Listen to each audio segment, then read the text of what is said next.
What is up, everybody? The 49ers have just lost to the Houston Texans in a game that was very, very strange, at least to started to settle in, but ultimately the 49ers could not get it done.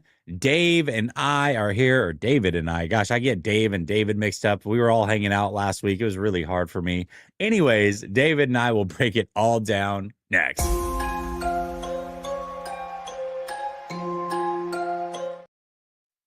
Whoa, ended the intro there. Hold on. Jeez, my goodness. Rookie move. All right, you know what? Screw the intro. Let's just get into it. 49ers lose today to the Houston Texans. I got to say, David, before the season started, I had the Houston Texans beating the 49ers. Going into this game, I had the 49ers beating the Texans, though. And ultimately, the 49ers are at 5-3. This is exactly where I had them before the season started. I would say with all the injuries and everything that have happened thus far, for them to be at 5-3, I don't feel that bad about it. Yeah, this is a bad loss, and we'll see what the future's like. We're going to talk about that later in the show, but ultimately, like, just leaving this game, the feeling of everything, where we're at in the season, roughly halfway through, like, how are you feeling so far about the season? I said at the beginning of the game that if Kyle Shanahan, and I'm not trying to make excuses, but I said if they win the game today, that he deserves Coach of the Year, guaranteed, with what he's been able to do this year with this team. And here's why. Again, there are certain things that we're still going to analyze and critique, but you're coming in, no Bosa, no Warner. We already knew that, but there's virtually no depth on that defensive line. You've got no dynamic weapons at receiver. You've got this Houston defense, by the way. If some of you got fantasy players out there were like, they only had like one sack today and then they had to pick. This is a team that generates a lot of pressure, though. They get a lot of turnovers. They get a lot of sacks. Their 2-4 record did not kind of belied where they actually are as a team. But I also think that the 49ers 5-2 record is a little bit of a mirage as well. Right. So I'm not out on the Niners, but I think one of those things that I talked about in the game, I know we're going to talk about, is this didn't surprise me. I'd actually been betting against the spread, not making the 49ers to lose all year. The 49ers have won against the spread all year. Today, I just thought 10 a.m. Pacific time, all those things I already mentioned. It was an uphill battle going in, but with offensive line inability to provide Mac Jones any time to throw in the first half, then you're digging yourself out of a hole where you got to play a little bit of hero ball. A lot of big time plays, drops here and there. It just didn't go the Niners' way. But again, if you were going to drop a game and play a little bit ugly, this is probably the one to do it, because on paper, I know at the beginning of the year and then even just this week, I didn't expect this to be a W in the win column. Well, and also it's an AFC team. Yep. If you're going to lose to an AFC team. It doesn't ruin any tiebreakers or anything like that. Still 3-0 in the division. You lose to an AFC team. It is what it is. In fact, we've got how many losses do we have at this point? Three losses, 5-3. So 2 of the 3 are against AFC teams. I mean, that's not the end of the world. Like, you can recover from that halfway through the season with all the injuries, everything going on. I don't think it's that horrible. That being said, let's talk about the defense, because this is like the one time all season where the defense just didn't look good. And tons of injuries up and down. I mean, not only coming into the game, but throughout the course of the game, there were a ton of injuries. I know that, like, in the group chat, we were talking a little bit about Robert Saleh as well. What do you put today's performance defense-wise? The struggles, was it just more injuries? Was it Saleh's play calling? Both? Like, how did you see today? I think there's a lot of attrition. I also think that, obviously, guys, let's be real on that. I also think that Saleh waited quite a while in this game to get aggressive. And I feel like, hey, I texted you and Marco about that. But then it's like, well, yeah, we're getting aggressive now, down 11 points in the fourth quarter, right? Like that is something that I think he has the ability to do that, particularly when you are so undermanned. I think he needs to get more exotic and more aggressive. And if you end up losing the game, you lose the game. But you were. I mean, look at this, guys. 475 total yards. With methodical drives and still them getting 6.3 yards per play. I mean, that first drive was I think it was 9 minutes long. And so to have those methodical drives, but still averaging 6.3 yards a play with that much on the field, it just felt like Houston was kind of getting what they wanted and not really worried about those third and long situations. In fact, Houston was 9 for 16 on third down, and up until I want to say the early fourth quarter, their third and to go was at an average of 6+ yards to go on third down. And they were still getting those things, and they were still getting those short yards. So I don't think they were ever really worried about getting behind the 8-ball. Defensively, I think what you're seeing in this game is what you're probably going to see going forward. I think some of these grimy games that the Niners have won have been awesome, but I think also there's been some real funky play calling on the opposite side. Balls bounce a different way, right? I think that what you're going to see here with the attrition going forward, this might be kind of the defense you might be looking to expect in the ensuing weeks. And if that's the case, we need to start talking about, are we really giving up draft capital to make a playoff run? Well, I mean, this is the tough part. And I think we'll probably talk about that as we get further into the show, because we're going to talk about, what the future of the team is, and was this one game or the beginning of the end or what have you. There's a lot that came out of this game, and the injuries, though, it's some point, it's just too much. And I thought after the Fred Warner injury, like, all right, it's just too much at some point. And the performance that Saleh put on last week was so incredible. And this defense and the simulated pressures and all those things. And Atlanta's offense has been a little hit and miss this year, much like the Texans, right? Mm-hmm. But then you lose Huff, and you're going against a quarterback who is not Michael Penix. Penix only has like 10 games played in this league, but people can say what they want about CJ Stroud. Anybody who watches CJ Stroud will tell you that he's been a good quarterback. His offensive line is what people think of the 49ers offensive line. That's actually the Texans offensive line. Like, as bad as we think the 49ers offensive line is, it's not even close to touching how bad the Texans offensive line has been throughout CJ Stroud's career. And when you give him any sort of time, he's a very accurate thrower. He's a quarterback who will go through his reads and his progressions. He throws with anticipation. He has great touch, great arm strength. I mean, he can do it all well. And so, unlike facing a Michael Penix, who was a little bit flummoxed, he just sat back there and chilled and diced us apart. And a lot of that, again, is just when you can't get pressure, mainly because you have a ton of injuries. It's just at some point it's too much. And, again, we talk about losing Huff going into this game. We had some injuries in the secondary. They all ended up playing a little bit, which is great. But, then you had Collins miss some time in this game. You had Okwuegbunam go down, Elliott go down. It's just enough is enough. At some point, it's just too much. And that's what I felt like today it was with the defense. No, I completely agree. And I mean, honestly, you compound it with some really bad play. Let's talk about it. A couple guys I want to talk about. We'll go defense first since we're already there.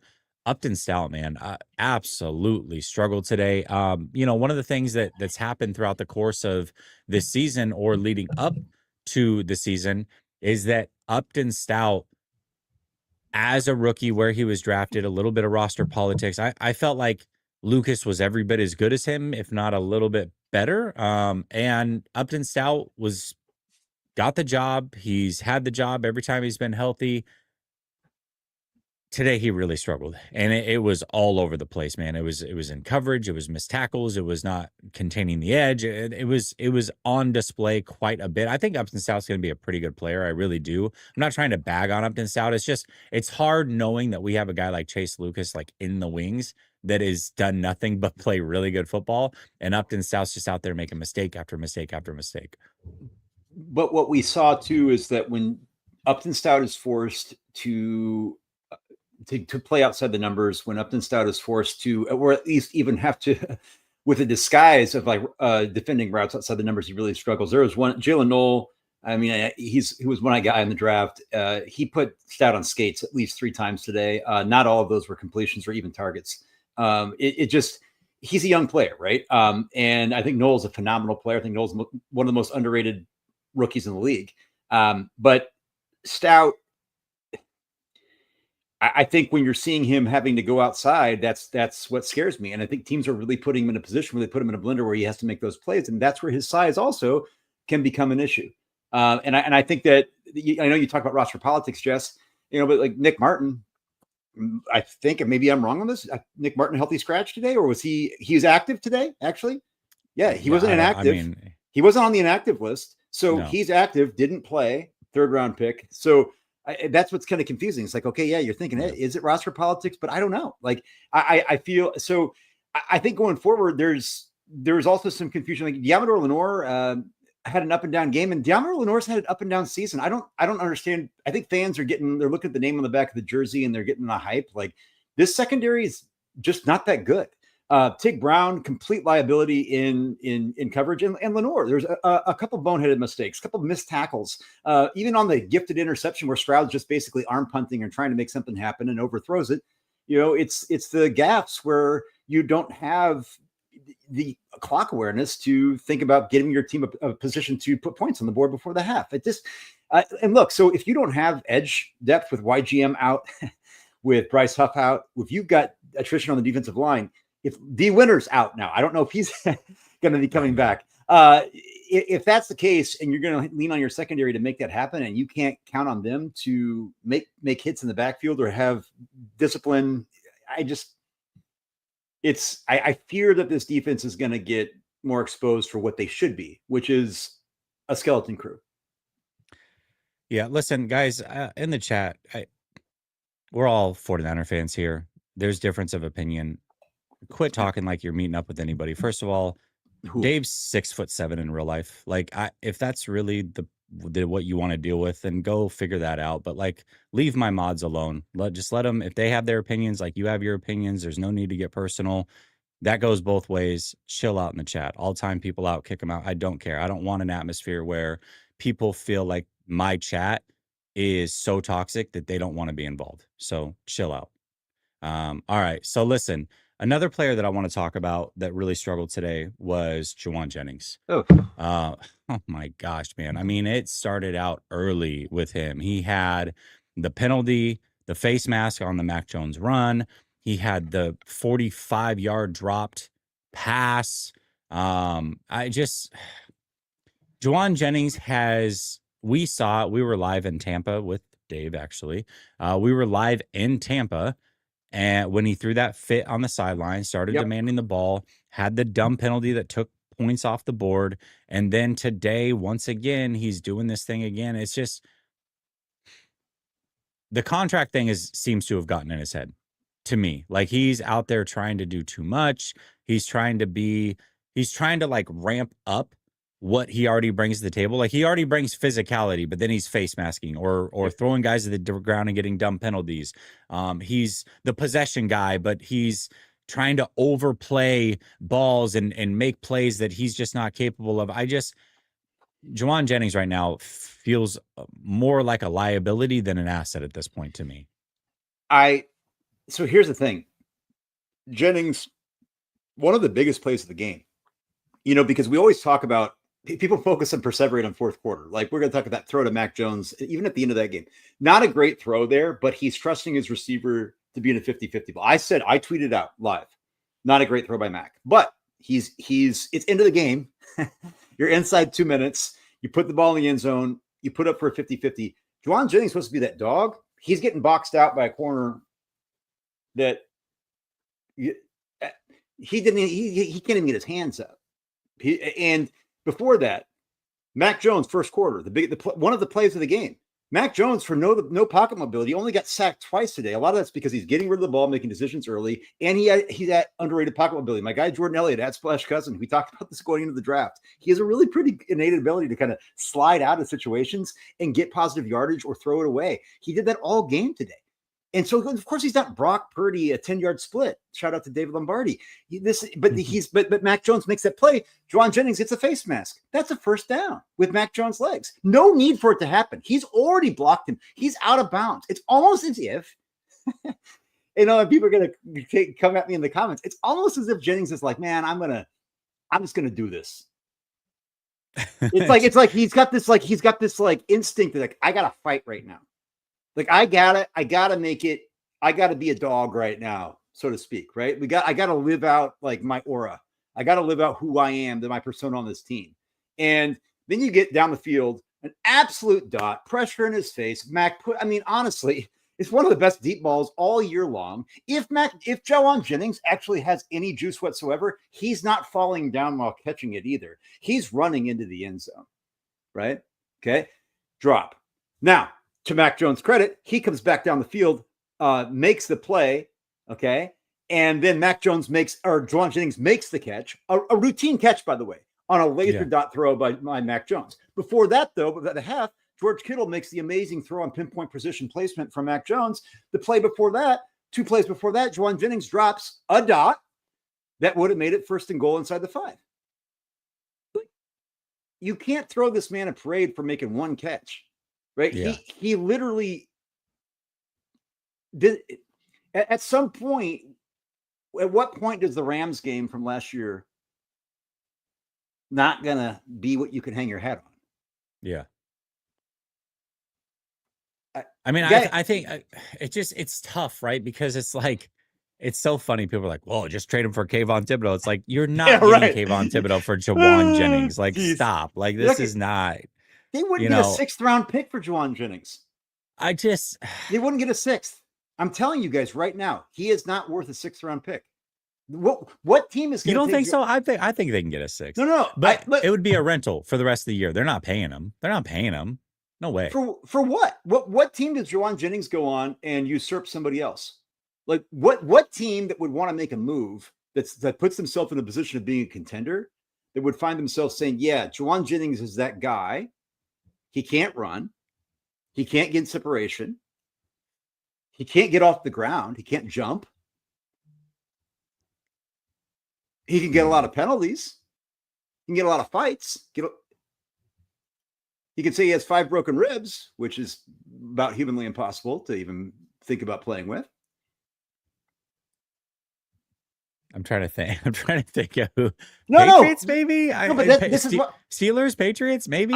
I'm not saying that he's not better than somebody you could draft in the 6th round, but that's not the way the NFL teams look at draft capital. They look at draft capital as something that they're going to use to move up or move back. Like, and they're saying, wait a minute, do I really okay, am I giving this up for this player who it might be a rental, like you said, and also might not even, is he really going to see the field reliably? Am I going to be able to get him and know my system right now in the middle of the season? Am I going to have a quarterback develop a trusting relationship with? Or is this going to be too much trouble than it's worth? Is he going to be a head case? Is he going to be on the microphone throwing the coaches under the bus? I actually would pay to watch him on the Steelers with Aaron Rodgers, because Aaron Rodgers would light him up. Light him up for the ish he does, dude. He would be in his face for everything. And Jennings is, look, again, separate the critique from what the player has done. I think Jennings is a really tough player. And they call him 3rd and Jauan for a reason. And I honor what he's done. But let's be real, guys. 49ers fans have overrated who he is because of the helmet that he wears. And from the offense that he plays in. And if you take that Los Angeles Rams game away, where Brandon Ayuk was drawing double plus coverage all game long and leaving him free to stat pad. Yeah. I mean, you're right. I mean, it's funny because Jauan Jennings fell short of 1,000 yards last year because he got himself kicked out of a game. Yep. And I remember saying at that time, that was probably his only chance to ever get 1,000 yards in this league. It's just not going to happen. He's not a 1,000-yard receiver. That's just not who he is. And doesn't mean he's not a good player. Doesn't mean he's not, you know what I mean? Or doesn't bring something. But I think you're starting to see exactly why it's probably the case. And again, when you're this type of player where you play on the edge, at some point, your edginess outweighs your production, and that's when it becomes a problem. And that's what I'm seeing with Jauan Jennings right now. His edginess is outweighing his production, and for a guy that's your brand, because you're not a number 1 or number 2 wide receiver in this league, that's when it's not worth it to keep that guy on your team or on the field, in my opinion. Well, and that's the last thing maybe we can say and put this one to bed is there were people legitimately after BA's ACL and everything else last year, the Chiefs game that I was at. There are people legitimately saying that Jennings, he's WR1. Not just on this team, but there is not I don't know what if you had to live like in the fifth dimension. Like I don't know if you like. There is no world where Jawan Jennings could ever even be a WR2 in the NFL. Like a viable WR2. Look what we got right now. George Kittle's back. CMC is here. Okay. Who all of a sudden, by the way, CMC got 11 touches today. We'll talk about that later. Um, you have every opportunity to show that you're that guy. Yeah. They're double teaming Jennings. Watch the go guys. If you can get all 22, I can actually hook some of you guys up. Like what you don't Jennings isn't drawing double teams. He has every opportunity to go out one on man and man situations and do his thing, and he can't. Yeah. That's why I say he's not worth a 6th round pick, folks. And you may be right. We'll see. I mean, I don't think he's going to get moved, so he's probably just going to be here all season. Jason says McKivitz looks like a mall cop trying to detain a high schooler. He's barely getting a hand on people. The D looks like they missed the flight from San Francisco. By the D missing the flight, do you mean like they just didn't show up, like physically didn't show up because they're so injured, or because they didn't play well? I think either are apropos. Joseph says, how did our first round pick do? Yeah, I got to go back and watch, but I'll tell you this, I don't remember him today. I don't remember Mykel Williams today. Listen, I love the Mykel Williams pick, and I think that the future of Mykel Williams is going to be well worth it. And I think that he's played better than what certainly better than the box score would say. I mean, he's made an impact on quite a few of these games. However, today was not one of them. And the more good players that are veterans in this league that go out of this lineup, the harder it is going to be for him to be effective, because a lot of what he does is get other people loose to get to the quarterback. And if those guys are Gibson and guys like David and I that are off the street, they're not going to get home. And so what Mykel brings to this team is not necessarily going to show through, unfortunately, at this point in his career. And I think that there were a lot of times today where I thought Mykel did a really nice job containing in the run game and making and funneling things inside when they wanted to bounce it out. I think he's very good at that. That was something that was a feather in his cap coming into the league. And Jesse and I, we both love Mykel Williams a lot for who he is and what he can be. But at the end of the day, he's not at this point in this game. He's not going to be that traditional pin your ears back, wide 9 type of edge rusher. He never was going to be that guy. Right. He is that Eric Armstead type of player. And I think that's really where they want to make him be and get him even bigger. And I think as much as we like them, I think it's a viable, I'll be honest, for the people in the comments, if it's there, I don't even see the comments right now, but like, hey, at this point in the game, when you have this attrition, yeah, it'd be nice. I have to admit, it'd be nice to have a player. And I think the thing with Mykel was always that idea of like, you're drafting him to play with a guy like Nick Bosa. But I do understand the criticism from fans that say, well, wait a minute, when you're drafting that high in the first round, you should be going for a guy that's got more juice, a la James Pierce, right? A la, so no, those are legitimate criticism, because I think Mykel is a very low or a high floor player. But I don't know if he's ever going to be an explosive edge rusher. I just don't think that's in the cards. Yeah, I don't know that he is either. I think a lot of his sacks will come from the interior. And I think he'll be one of those guys that when you watch the film repeatedly, he gets a lot of other people loose on stunts and twists and those types of things. I don't know that he'll ever be fully appreciated, especially at pick 11. And so, yeah, I think you're right about that. I think you're absolutely right about that. Javid says, did our O-line and D-line stay in San Francisco? You're the second person to say that, so maybe they did. Brother Bob says, our defense can't play zone. I'm assuming you're saying soft zone with no pass rush. Stout equals trash. Yeah, Stout didn't have his best game for sure. And you're right. I mean, David talked about it earlier with the aggression of Saleh. The aggression maybe took a little bit too long to get to. But you're right about that. SoCal Ram, what's up, SoCal? He says, remember the Texans suck. Love to see it. Shut up. Get out of here, you Rams fan. No, I'm just joking. Brother Bob says, yep, I told Jesse Jr. that Stout was trash throughout the game.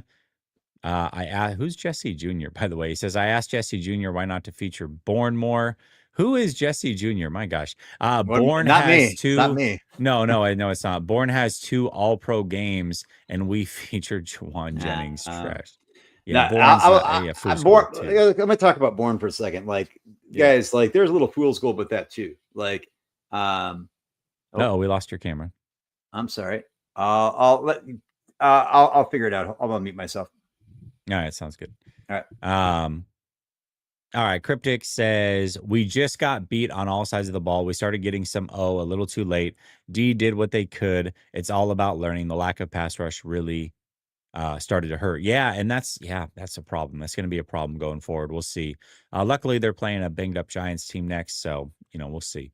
Brother Bob says, I would say Dave and Jesse's face with give me a ladder. I don't give an F. Yeah, you would need it to go after Dave, man. He's tall, man. He's very tall. Brother Bob says, I'm here for the smoke. Give it to me. You're so ridiculous. Cryptic says, also McBuns. Is that a new value menu item at McDonald's? The McBuns? Is that is that like the McRib? Is it a limited time only value thing? Is it regional? Is it only in San Francisco and Santa Clara? I have so many questions about this McBuns value menu item.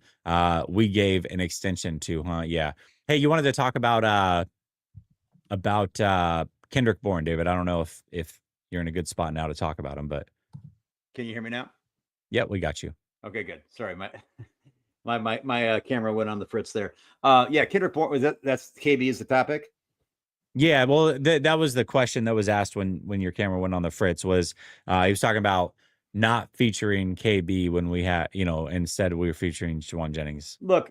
I mean, I will say this: KB has had a lot of drops this year, folks, and KB's had a lot of big stat games. But again, these are volume games. Okay, it's not like KB's out there making Justin Jefferson like highlight reel catches or plays or crazy separation. In fact, today when KB had an opportunity to bring another dime, he didn't even come close to making a play. His footwork wasn't going to be there. He couldn't catch it. He couldn't he's not a big play player. There's a reason why he's on the move from the Patriots. With Drake May being one of the most talented quarterbacks in the NFL, the Patriots are like, yeah, cool, you can have him.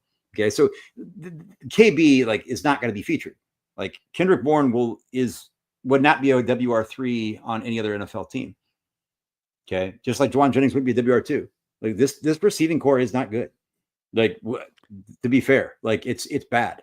Okay, so and again, Bourne's not a dynamic player. He's not an athlete. He's not a elite separator. He's good over the middle of the field. But he's a jag. Yeah, he is. He is a jag. Around here, we say a jam, just a Mordecai.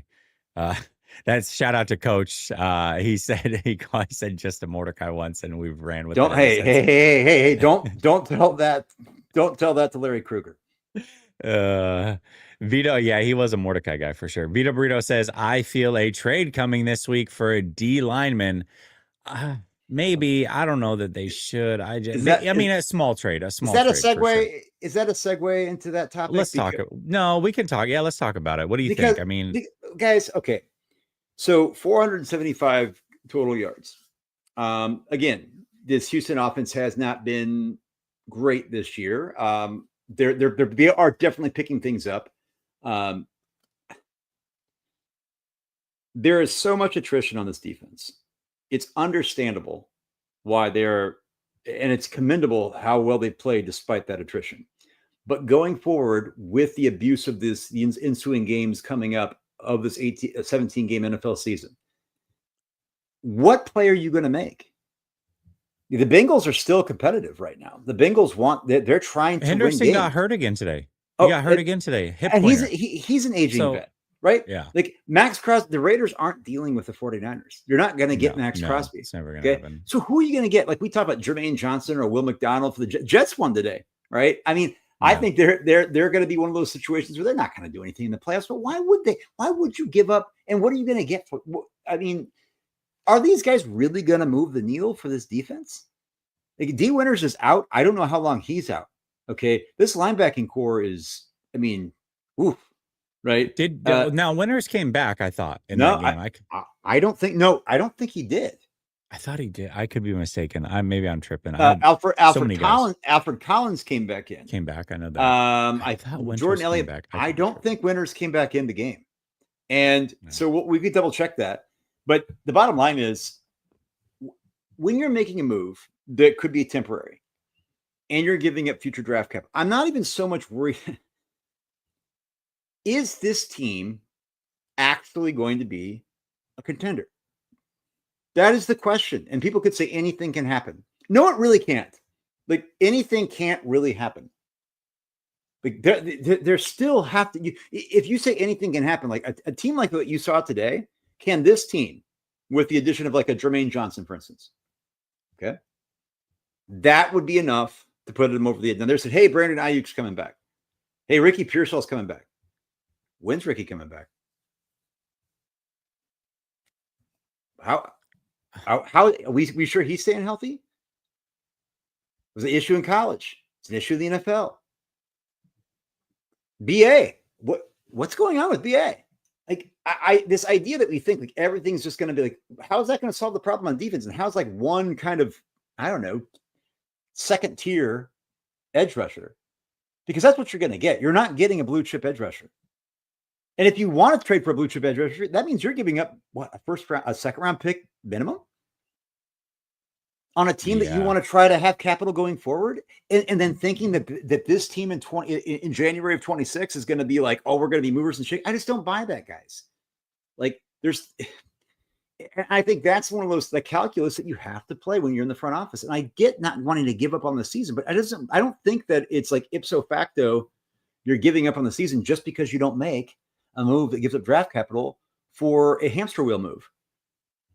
That's just where I'm coming from. And I don't expect everybody to agree with me. I just feel like, hey, I understand you got to have bodies, but to give up draft capital for that, it's a hard pill to swallow for me when I see this team today. Like, I don't see how this team is that much better going forward. Like, guys, CMC was played all game today. George Kittle played. I think CMC played almost every snap. I think did he play every snap?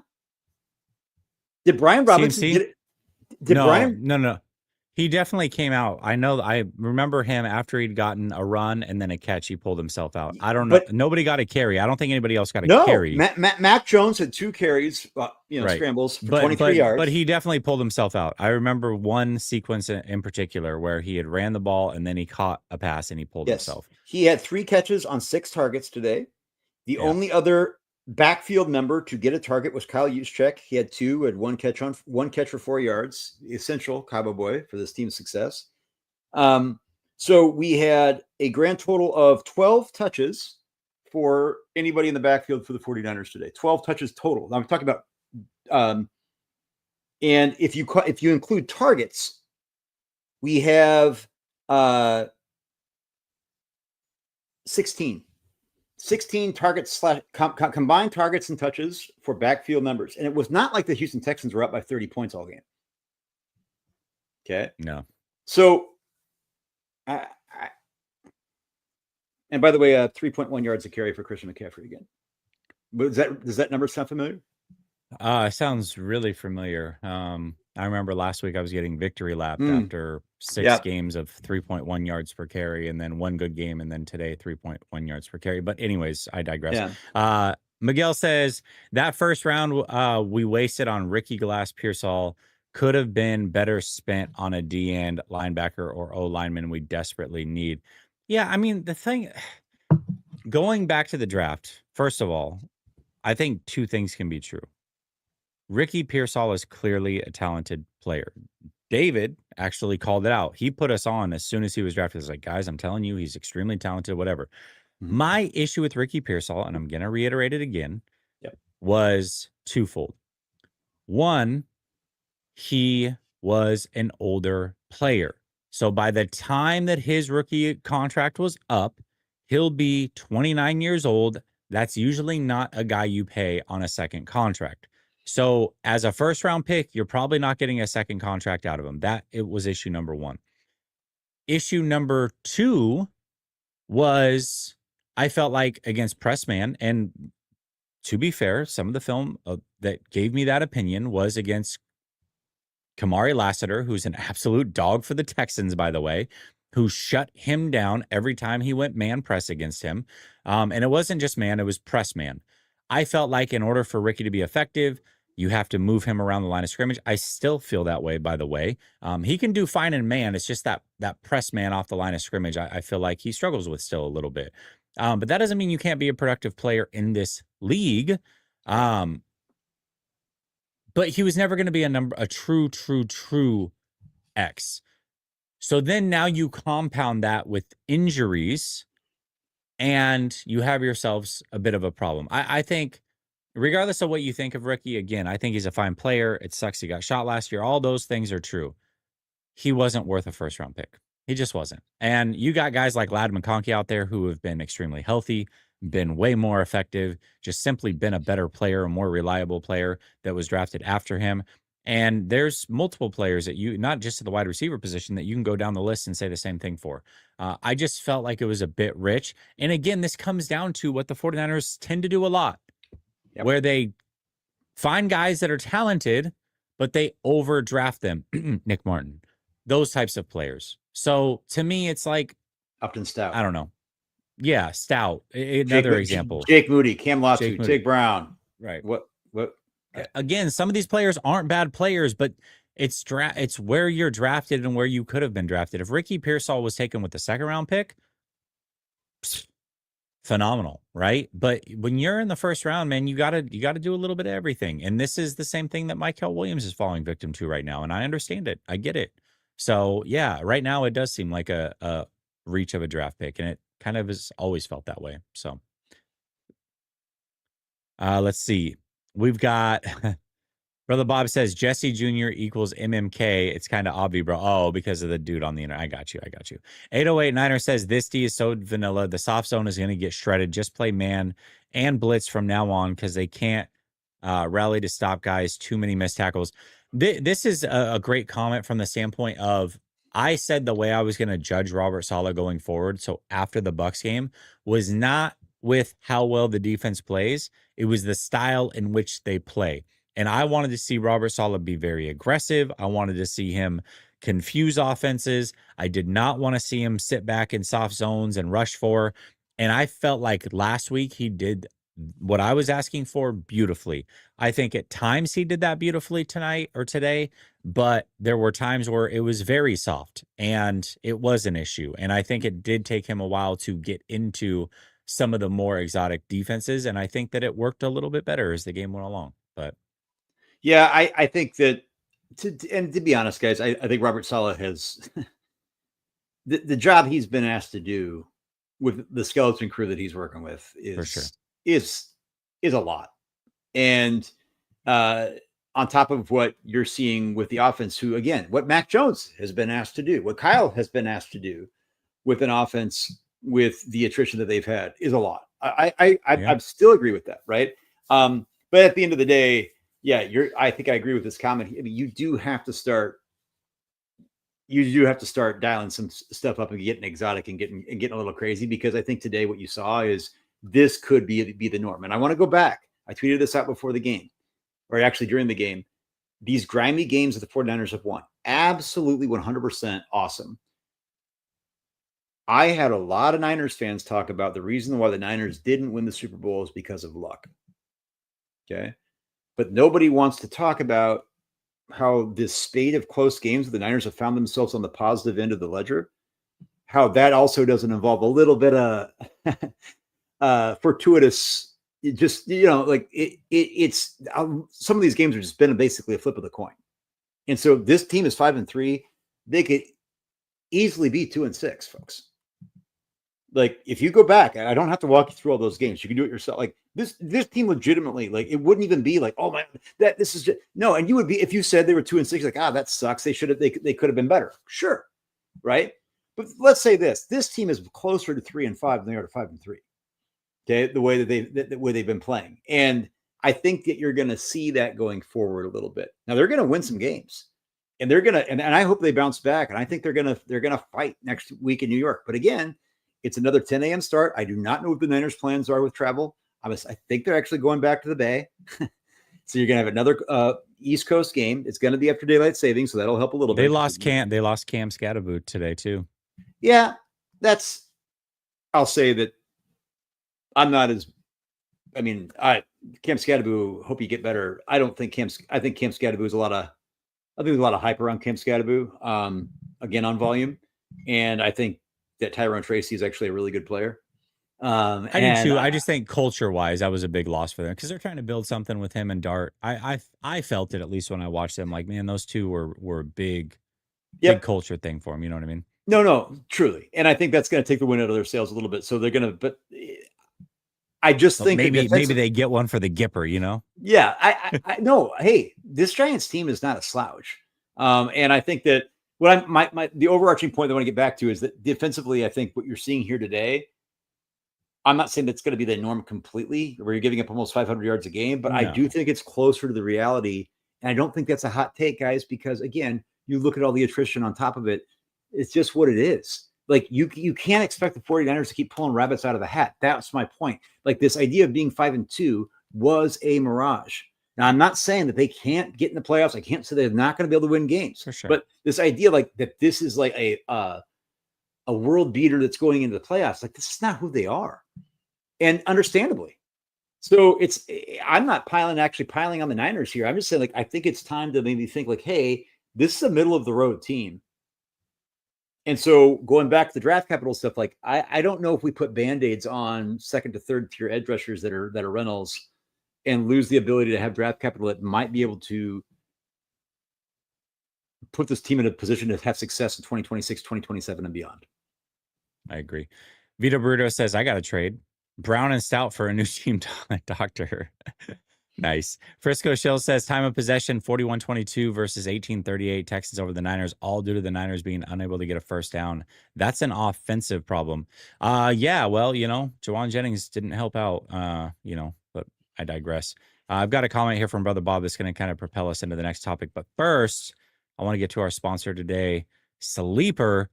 Get a 100% deposit match of up to $100 using promo code LSS. If you are on the fence about Sleeper, you don't even have to make a deposit. Use promo code LSS. You'll get a free $20 entry. Link is in the description right at the top. Go ahead and check them out.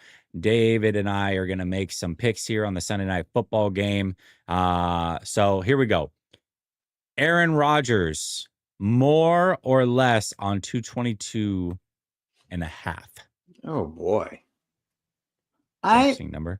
That is an interesting number. If you don't feel strongly about it, we can. Let's just take a look down the line here. I'll defer to you. I think he goes over, but I don't feel really good. I don't feel really good about it. Let's do this. Sometimes it's not about trying to win a lot. It's just about being smart. We both agree he's going to go over 150, right? Yeah. Okay. We'll go over 150. Does Josh Jacobs get in the end zone? Yes. Okay. DK Metcalf's been on a heater. Does he get in the end zone? No. Ooh, I like this. Okay. And then let's do one more here. Oh, Christian Watson making his debut. One and a half receptions. I'm going to go more. Yeah. Okay. Yeah. All right. We're going to 4 times that. We're putting, I got to put more money in my account. So whatever. I'll do that here in a minute. I'm going to actually put 10 on it. I'll add the money here in a second, but use promo code LSS to get your 100% deposit match. And once again, get a free $20 entry with no deposit made. Link is pinned at the top of the chat. Thank you, Sleeper, for being a great sponsor all year long. All right. I wanted to talk about this. Brother Bob says the worst I've seen Kyle Levy coach /OC in the first half of the year. Brother Bob and I were actually talking the other day, voice messaging back and forth. And we were talking about Kyle Shanahan. And he's like, Kyle's actually a lot better this year than what I expected. Like, maybe you're right. We shouldn't have fired him, whatever. But I would say this game is worth critiquing of Kyle Shanahan. I've got a couple plays here. First of all, Juwan Jennings blocking Danielle Hunter on the edge, on an island, on his own was like next level. Like, we talk about the play where Purdy lost his arm when Hassan Reddick was getting blocked by a terrible tight end. A wide receiver being asked to block a very good pass rusher like Danielle Hunter was an atrocious play call. The leak play where it was third and like medium, the play was designed for a chip and a rollout by Mac to a leaking Demarcus Robinson, who's 5 yards short of the stick. That was the third down call. You had a long developing pass play to Moore where Juice slides out of the backfield, doesn't even chip Will Anderson, just slides out of the backfield, and then Max getting hammered and then throwing the ball just past Sky Moore, who makes a terrible play on the ball, but that's beside the point. I just, especially in the first half, I felt like there was some really, really questionable play calls from Kyle Shanahan, who I think has done a phenomenal job this year, but it was something that was worth noting, in my opinion, in this game. Yeah, the pitch pass late in the game to me was hard, given that was only one of CMC's 11 touches, and it wasn't a game that was out of and given the way that Mac was actually throwing the ball, which is really well, and I just, I don't know. I think the play calling goes to like, hey, I've been the first person that says let's not spam CMC, let's get him some, give him some breaks, but you didn't really give him breaks, so you just didn't utilize your running back, who's a dynamic pass catcher, in the play calling. Look, this is something I don't even know if I'm prepared to talk about right now because I'm just so confused by it. Like, to go back and like, I really, what was the game script? Was CMC or I know I was talking to Marco how like, hey, D'Amico is like basically forcing initially in the game for him to go through his hot routes and like do everything underneath. Well, then if that's the case, why aren't we seeing more touches and more targets? I don't know. And there were, particularly because there were a couple of plays where CMC had a Mack truck hole to run through, but again, still only averaging 3 yards a carry. I think today's game was a bugaboo, but until I go back and watch the all 22 and really look at look what was in front of them, it didn't seem like Mac was audibling out of it. So I don't know. No. Yeah, Brother Bob brings up, the no screens to neutralize pass rush. Yeah, there's quite a few things for sure. I felt like in the second half he got back in his bag, but that first half was really, really rough. And it was rough. It was, time of possession. There was a lot that went into it. I understand that. But either way. Okay. Let's talk about Mac Jones. 6 games played, team's 4-2. Certainly has not played perfect football by any means. Oh. Maybe I'm wrong with this assumption. I feel like Brock's going to be back this next week. If he's not back this next week, then I don't know what to say. I mean, he practiced all week. I get it was in a limited basis, but it's like, at what point? You know what I mean? I think Ricky will probably be back this week with him, and then Ayuk's back a week or two after that. This might be the last we see of Mac Jones unless Brock goes down again, which certainly could happen. I get it. So if that is the case, let's talk about Mac Jones over this stretch of 6 games. Give him a grade if you want, but just overall, like, how do you feel like Mac Jones played throughout the course of this 6-game stretch, considering everything that was going on around him, and all of that? I had a guy who I respect today talk about how I said Mac Jones is playing unreal today. And then another guy was like, oh, unreal. Like, I think that's just because we have lowered expectations since Steve Young or what have you. Look, I contextualize things a lot. I do not think Mac Jones, as I know Jesse does not think that Mac Jones is some type of savior. I do not think that Mac Jones is a guy you build around. I do think, given the circumstances, I was more critical of Mac Jones in the draft process than probably anybody you know. If I can come back and say, much like we were just talking about Michael Williams today, and like we can still say, like, hey, I like the player and I understand the criticism, is that Mac Jones has played very, very, very well. And I'm not saying like this is the contextual take. Today, Mac Jones played well. Like, so I said, like, hey, for all of Mac Jones' critiques about his pocket mobility, he hasn't got sacked today. 2 plays later, he gets sacked. And they're like, oh, see, I'm like, against one of the sack leaders of the NFL, the number one defense in the Yeah. NFL. And it wasn't until late in the third quarter that he gets sacked. And it's like now all of a sudden it's like, again, 13-yard run, except for Juwan Jennings' face mask. Mac Jones, that's just pocket mobility. In the pocket, deep ball accuracy, middle of the field, intermediate throw accuracy, ball placement, arm strength, putting his receivers in a position to succeed. Will Anderson, hands to the face, which if you're a Texans fan, you don't want to see it called, but probably should have been a penalty. All that being said, you got one of the best defenders in the NFL, boom, right in your face, puts it right on the dot down the field. Sky Moore's like, oh, am I running around? Juwan Jennings, basket, not even Willie Mays. He made it more Willie Mays because he doesn't know how to track a ball. Falling down while he gets it right through his hands. Jordan Watkins, hey, he gets some PT today. Layered throw. Fingers are above the ball. At first, Daryl Johnson said, I think that was a little bit too high. Then you watch, it's like, nope, that ball went right through his hands, and his feet got about 3 inches off the ground. Mac Jones he gets rid of the ball. He has a good timing thrower. He has a good short to intermediate. He has the arm strength to make deep ball accuracy happen. He has done it routinely. He's made a couple of interceptions like we saw in Tampa, but that was at the end of the game where you thought, oh, that was the progression. He tried to make something happen today. Jennings, but 50-50 ball with Jennings. Jennings doesn't make a play on the ball. I've been very happy with Mac Jones' play. I would say the Atlanta game, probably his worst.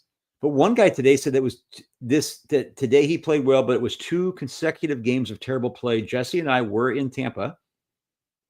And let me tell you, where we were situated on the field in the stadium, our jaws hit the floor on a couple of those throws because from our perspective that you don't even get completely from all 22. I mean, that's how good the ball is coming out of his hand in certain situations. Mac Jones has far exceeded any expectation that Jesse and I have had, that any fans have had, that Kyle Shanahan has had.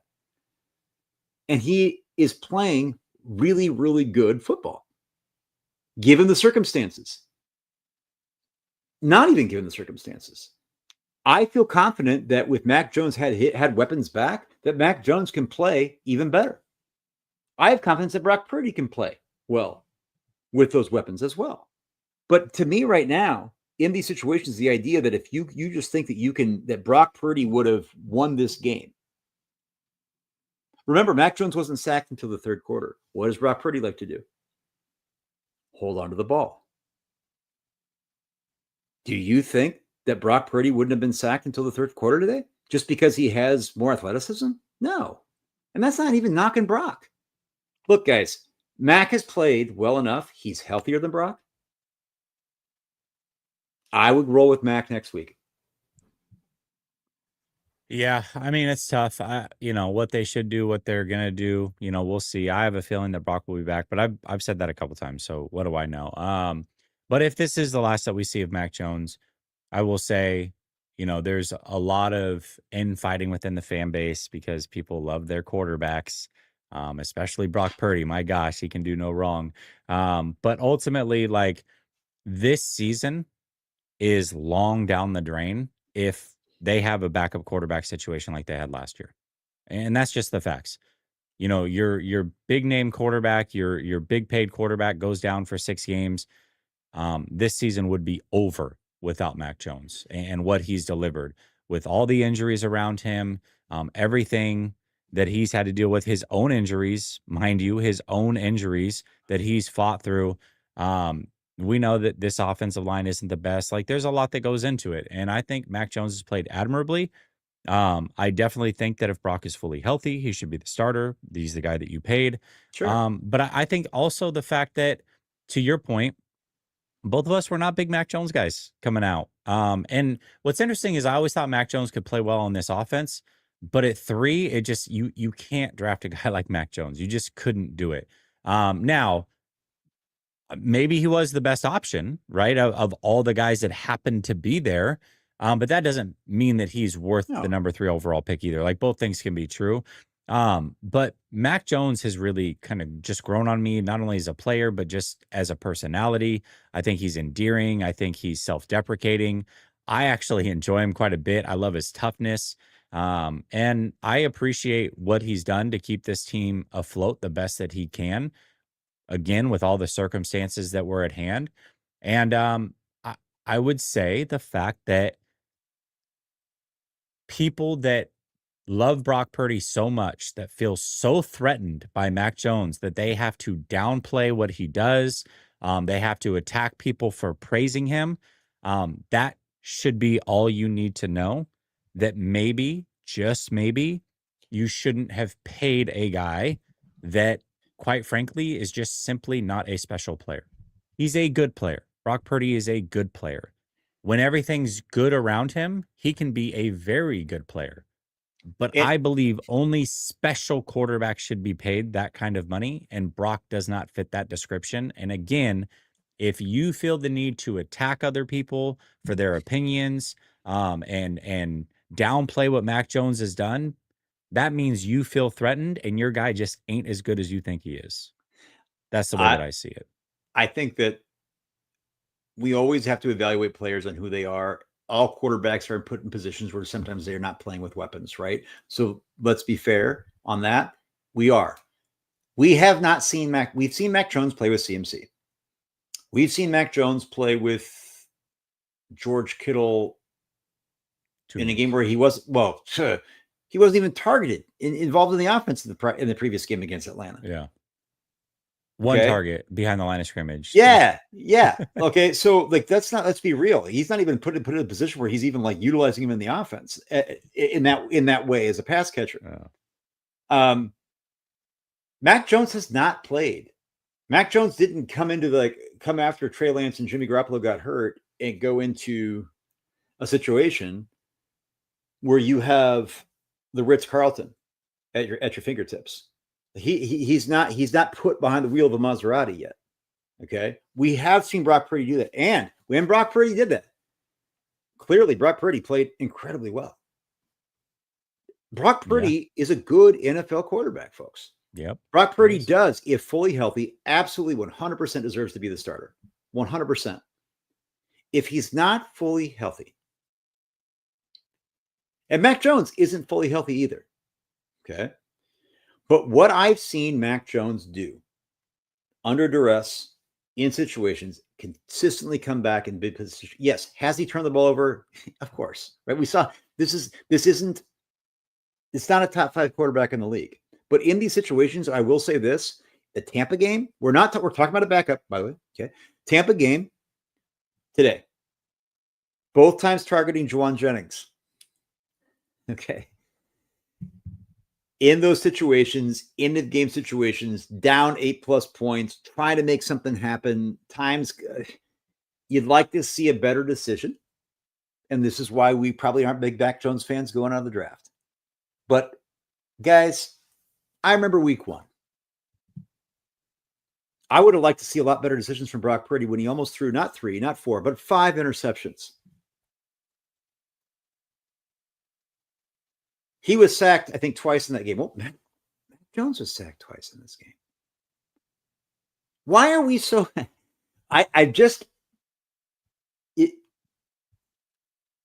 We've seen both quarterbacks play from last year, Jesse, to this year. We've now seen both quarterbacks play when the stable has been bled dry.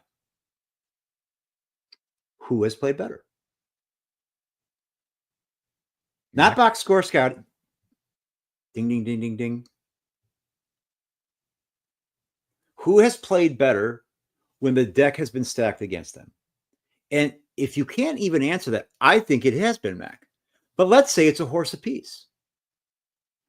Which horse costs more money? Which horse has more investment? Which horse has more pressure to succeed? I like Brock. He's the only jersey I own. I'm an Iowa State fan. How many times have I said this on this show? I feel like it's almost annoying that I've said it as many times. If I could be the guy who critiqued the hell out of Mac, who celebrated and thought that Brock Purdy was a second-round prospect in his sophomore year at Iowa State, it's clear to me that at the very least, Brock Purdy is not unequivocally when he's dinged up, a better option than Mac Jones. That's fair. That's completely you can fair. come at me. I don't think it's a hot take. If you're watching the games and you're not looking at the box scores, and even if you do look at the box scores, you're lying to yourself if you actually think that a dinged up Brock Purdy.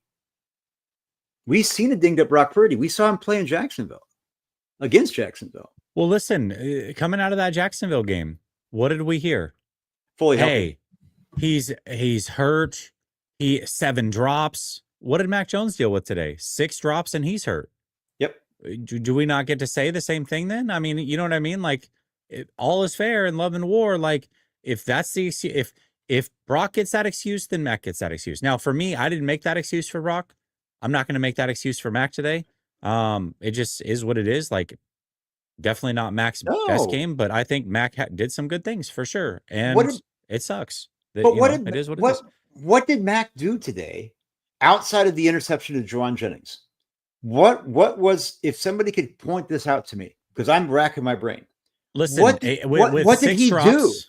With 6 drops against a good defense on the road, being hurt himself, played pretty good. 2 touchdowns, a 2-point conversion, had some yards taken off. I mean, I thought that he played pretty well. I thought he played better than Brock did against Jacksonville when they were at home against not as good of a defense, and same things, a bunch of drops and an injured quarterback. What decision did he make that was, so we haven't watched the all-22, but every replay that I watched when they gave it almost like an all-22 view. I'll give you here.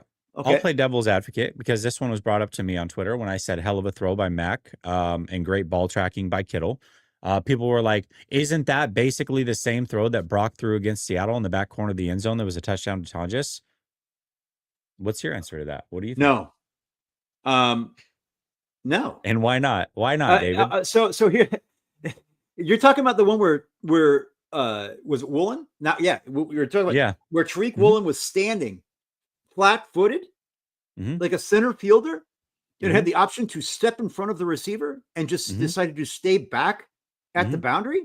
That's the same thing as a timing throw on a dart where all players are in traffic moving, and the ball placement is put behind the receiver so he doesn't lead him into contact. That's the same thing. That ball was never in danger of being intercepted today from Mac Jones. Never in danger. What like are you we can question the decision, talking about? But it's not even close to the same. What are we talking about? I tweeted out that the throw to Jennings was not a good throw.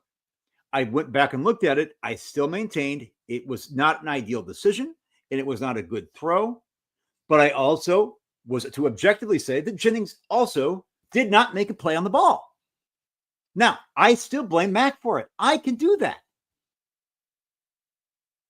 But the throw to Kittle, I was talking to Kyle Posey off the TL today. I chatted with him. I was like, brother, like that is like incredible accuracy. And then on the TL, Kyle was like, hey, like he's only 5 of 11 today, but despite that, he didn't mention the box scores. He's implying it.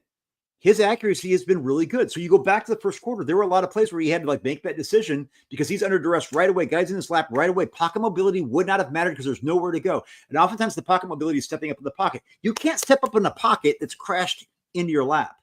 There's nowhere to go. What does he do? He throws it at the feet of the receiver, eligible receiver that's in the backfield so he doesn't get grounding.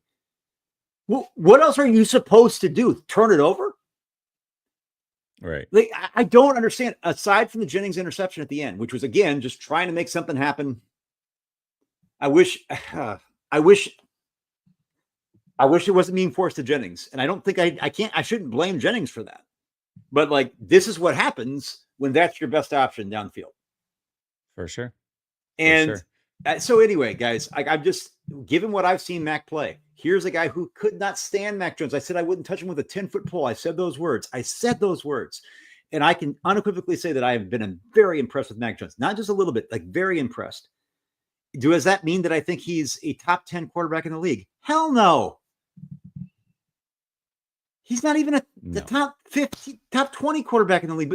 But like right now, who's played better this year in the games that I've seen? Brock in Seattle, Brock in Jacksonville. Okay. it is absolutely clear that Mac Jones has outplayed Brock Purdy in the games that he's played versus the games that Brock has played. 100%. For sure. I agree. Kingston J says, sucks to lose given our injuries and guys we have now, but only win that I care about is against the Rams and Seahawks. Well, we're going to play the Rams again in a couple weeks, man. That's going to be a huge one for sure. All right, David, listen, it's 5 o'clock. It is time to go watch these afternoon games and the evening game. Everybody for tuning in. I appreciate you. 1,100 of you still in here between X and YouTube. That is awesome. I really appreciate each and every one of you. Once again, the sponsor of the show is Sleeper. Go check them out. Promo code LSS. And until next week, David and I will be back. And then tomorrow I'll be on, hopefully with Coach. We'll see. I've got a little minor surgery. I should be good to go. But if not, then you'll see me for sure on Tuesday with Sunil. Anyways, much love. Stay blessed. Talk soon. Peace.